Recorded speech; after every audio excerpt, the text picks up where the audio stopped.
Vivo T4 5G एक mid range smartphone है जो इंडिया में वीवो ने लॉन्च किया है अप्रैल 2025 में।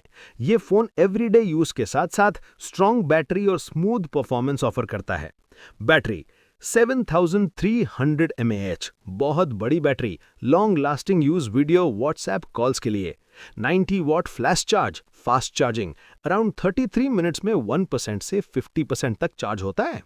Display 6.77 inch AMOLED quad curved screen, 120 hertz refresh rate यानी smooth scrolling, 5000 nits peak brightness यानी ब्राइट स्क्रीन इवन सनलाइट में। Processor Snapdragon 7S Gen 3 4nm यानी smooth performance for apps and games. Camera rear 50 MP plus 2 MP depth camera, front 32 MP selfie camera. Rear main camera में OIS यानी optical image stabilization यानी better pics. Android 15 with Fun Touch OS 15, latest features and cleaner UI. Connectivity, 5G support, dual SIM, Bluetooth, Wi-Fi, USB-C and more.